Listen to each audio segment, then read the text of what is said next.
മനുഷ്യ ചരിത്രത്തിലെ ഏറ്റവും വിനാശകരവും ഭീകരവുമായ യുദ്ധമായിരുന്നു രണ്ടാം ലോക മഹായുദ്ധം.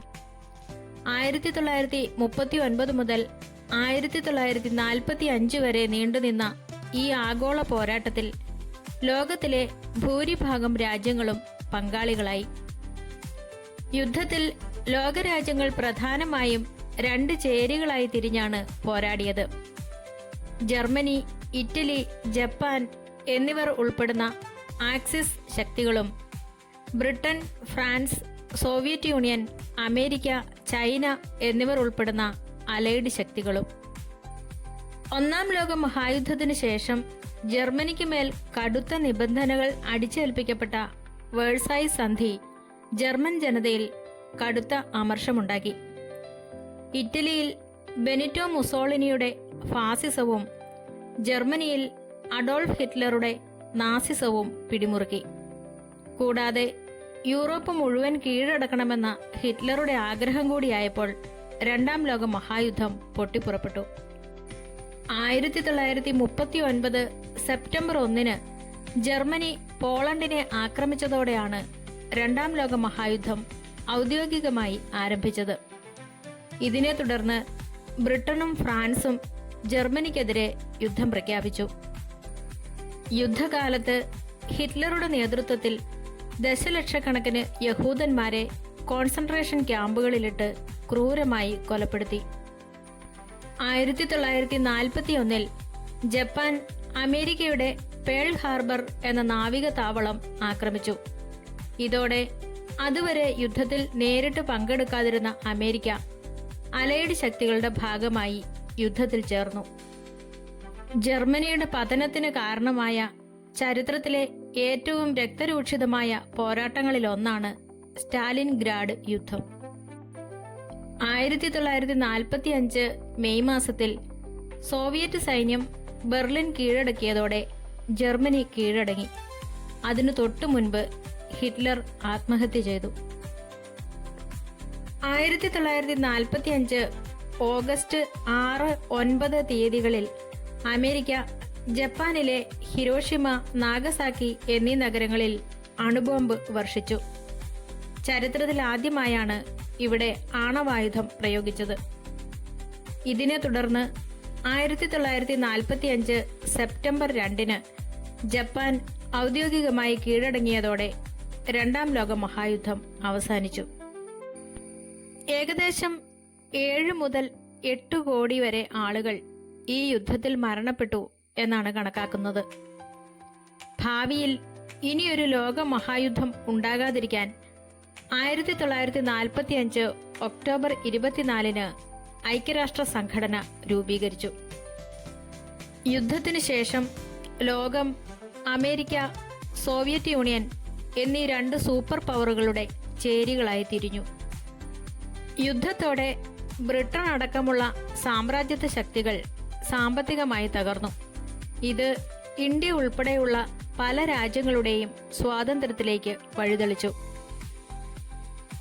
രണ്ടാം ലോക മഹായുദ്ധത്തിന് ശേഷം ലോകത്ത് തന്നെ വലിയ മാറ്റങ്ങളുണ്ടായി. യുദ്ധത്തിന് ശേഷം അമേരിക്കയും സോവിയറ്റ് യൂണിയനും ലോകത്തിലെ രണ്ട് മഹാശക്തികളായി ഉയർന്നു വന്നു. ജനാധിപത്യ മുതലാളിത്ത രാജ്യങ്ങളും കമ്മ്യൂണിസ്റ്റ് രാജ്യങ്ങളും തമ്മിലുള്ള ആശയപരമായ ഈ പോരാട്ടം ശീതയുദ്ധം എന്നറിയപ്പെടുന്നു. നേരിട്ടുള്ള യുദ്ധത്തിനു പകരം ആയുധ മത്സരവും രാഷ്ട്രീയ സമ്മർദ്ദങ്ങളുമാണ് ഇതിലുണ്ടായിരുന്നത്. യുദ്ധം കാരണം ബ്രിട്ടൻ, ഫ്രാൻസ് തുടങ്ങിയ യൂറോപ്യൻ രാജ്യങ്ങളുടെ സാമ്പത്തികവും സൈനികവുമായ അടിത്തറ തകർന്നു. ഇതോടെ ഏഷ്യയിലെയും ആഫ്രിക്കയിലെയും തങ്ങളുടെ കോളനികളെ നിയന്ത്രിക്കാൻ അവർക്ക് സാധിക്കാതെ വരികയും ഇന്ത്യ, പാകിസ്ഥാൻ, ശ്രീലങ്ക, ഇന്തോനേഷ്യ തുടങ്ങിയ നിരവധി രാജ്യങ്ങൾ സ്വാതന്ത്ര്യം നേടുകയും ചെയ്തു.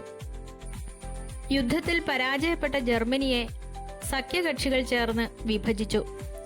പിൽക്കാലത്ത് ഇത് അമേരിക്കയുടെ നേതൃത്വത്തിലുള്ള പശ്ചിമ ജർമ്മനിയായും സോവിയറ്റ് യൂണിയന്റെ സ്വാധീനത്തിലുള്ള കിഴക്കൻ ജർമ്മനിയായും മാറി. ബെർലിൻ നഗരവും ഇത്തരത്തിൽ വിഭജിക്കപ്പെട്ടു. ആഗോള സമ്പദ് വ്യവസ്ഥയെ പുനരുജ്ജീവിപ്പിക്കാൻ ബ്രെട്ടൺ വുഡ്സ് സമ്മേളനത്തിലൂടെ ചില പ്രധാന തീരുമാനങ്ങൾ എടുത്തു.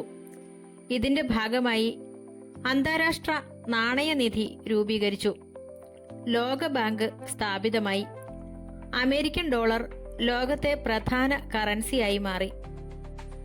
യുദ്ധകാലത്തെ ആവശ്യങ്ങൾക്കായി വികസിപ്പിച്ച പല സാങ്കേതിക വിദ്യകളും പിന്നീട് മനുഷ്യരാശിയുടെ പുരോഗതിക്കായി ഉപയോഗിച്ചു തുടങ്ങി.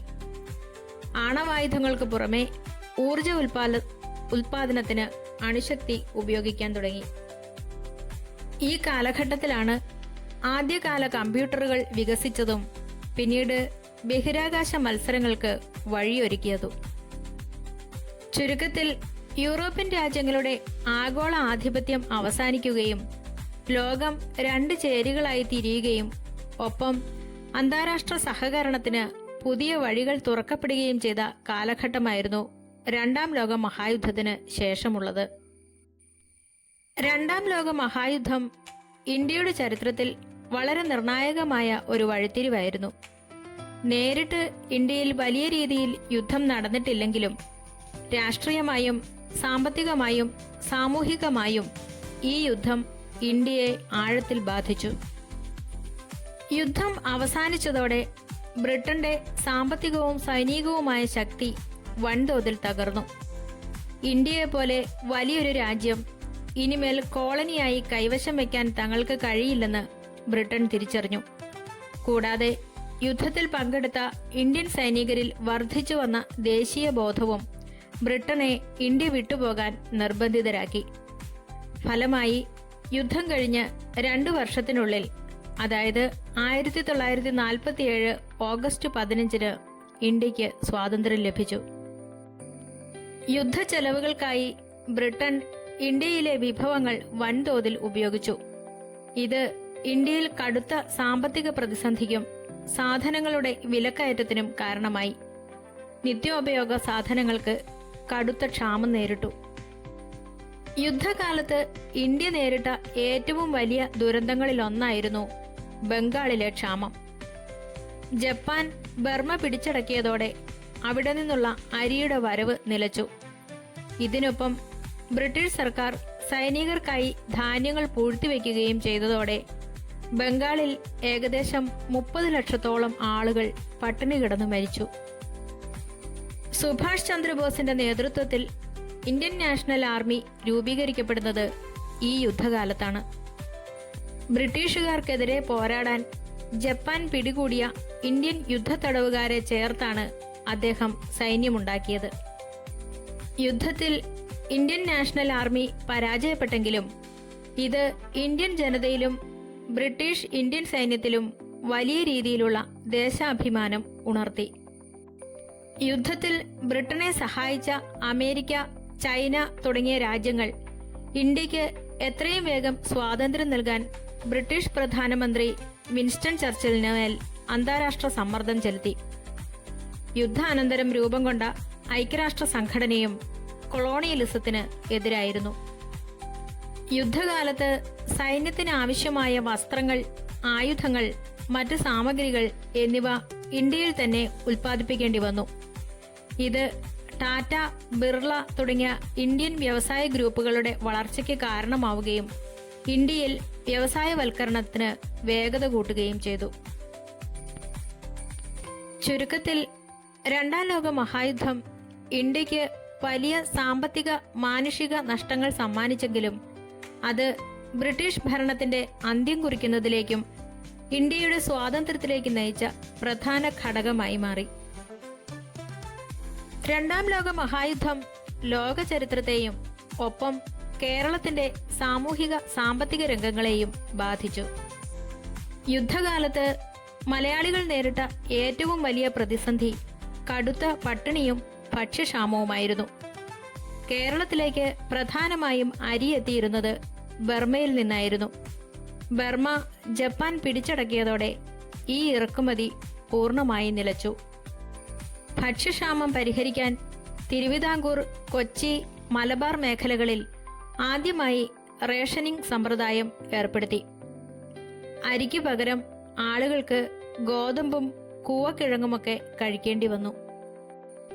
അരിക്ഷാമം നേരിടാൻ തിരുവിതാംകൂർ ഭരണകൂടം ഗ്രോ മോർ ഫുഡ് എന്ന പദ്ധതി ആവിഷ്കരിച്ചു. ഇതിന്റെ ഭാഗമായി വനഭൂമിയും തരിശുഭൂമിയും കൃഷിക്കായി വിട്ടു നൽകി. ഹൈറേഞ്ച് മേഖലകളിലേക്കും മലബാറിലെ മലയോര മേഖലകളിലേക്കും ജനങ്ങൾ കൂട്ടത്തോടെ കൃഷിക്കായി കുടിയേറാൻ ഇത് കാരണമായി. യുദ്ധം കാരണം നിത്യോപയോഗ സാധനങ്ങളുടെ വില കുതിച്ചുയർന്നു. തുണി, മണ്ണെണ്ണ, മരുന്നുകൾ എന്നിവയ്ക്ക് കടുത്ത ക്ഷാമം നേരിട്ടു. കരിഞ്ചന്തയും പൂഴ്ത്തിവെപ്പും വ്യാപകമായി. ദാരിദ്ര്യവും തൊഴിലില്ലായ്മയും കാരണം 10,000-കണക്കിന് മലയാളി യുവാക്കളാണ് ബ്രിട്ടീഷ് ഇന്ത്യൻ സൈന്യത്തിൽ ചേർന്നത്. ഇവർ രണ്ടാം ലോക മഹായുദ്ധത്തിന്റെ വിവിധ മുന്നണികളിൽ പോരാടി. യുദ്ധത്തിന് ശേഷം തിരിച്ചെത്തിയ ഈ സൈനികർ കേരളത്തിലെ രാഷ്ട്രീയ സാമൂഹിക മാറ്റങ്ങളിൽ നിർണായക പങ്കുവഹിച്ചു. യുദ്ധകാലത്തെ ദുരിതങ്ങൾ ജനങ്ങളിൽ ബ്രിട്ടീഷ് ഭരണത്തിനെതിരെ കടുത്ത അമർഷമുണ്ടാക്കി. പട്ടിണിക്കെതിരെയും കരിഞ്ചന്തയ്ക്കെതിരെയും ജനങ്ങളെ സംഘടിപ്പിച്ചുകൊണ്ട് കമ്മ്യൂണിസ്റ്റ് പാർട്ടി കേരളത്തിൽ ശക്തമായി. പിണ്ണാക്ക സമരങ്ങളും കർഷക സമരങ്ങളും ഈ കാലത്ത് നടന്നു. 1942 യുദ്ധകാലത്താണ് ഗാന്ധിജിയുടെ നേതൃത്വത്തിൽ ക്വിറ്റ് ഇന്ത്യ സമരം നടക്കുന്നത്. കേരളത്തിലും മലബാർ കേന്ദ്രീകരിച്ച് വലിയ രീതിയിലുള്ള പ്രതിഷേധങ്ങളും അക്രമങ്ങളും നടന്നു. ആഗോളതലത്തിലുണ്ടായ ഈ മഹാദുരന്തവും നാട്ടിലെ പട്ടിണിയും മലയാള സാഹിത്യത്തെയും സ്വാധീനിച്ചു. പി. ഭാസ്കരൻ, ONV കുറുപ്പ് തുടങ്ങിയവരുടെ കവിതകളിലും തകഴിയുടെയും ബഷീറിന്റെയും കഥകളിലും യുദ്ധകാലത്തെ ദാരിദ്ര്യവും മനുഷ്യന്റെ അതിജീവനവും പ്രതിഫലിച്ചു. ചുരുക്കത്തിൽ രണ്ടാം ലോക മഹായുദ്ധം കേരളത്തിൽ കടുത്ത സാമ്പത്തിക ഭക്ഷ്യ പ്രതിസന്ധികൾ സൃഷ്ടിച്ചെങ്കിലും അത് ജനങ്ങളിൽ വലിയൊരു രാഷ്ട്രീയ ബോധത്തിനും പിൽക്കാലത്ത് ഐക്യകേരളം എന്ന ആശയത്തിലേക്കും ഇന്ത്യൻ സ്വാതന്ത്ര്യത്തിലേക്കും നയിച്ച വലിയൊരു ജനകീയ മുന്നേറ്റത്തിനും വഴിയൊരുക്കി.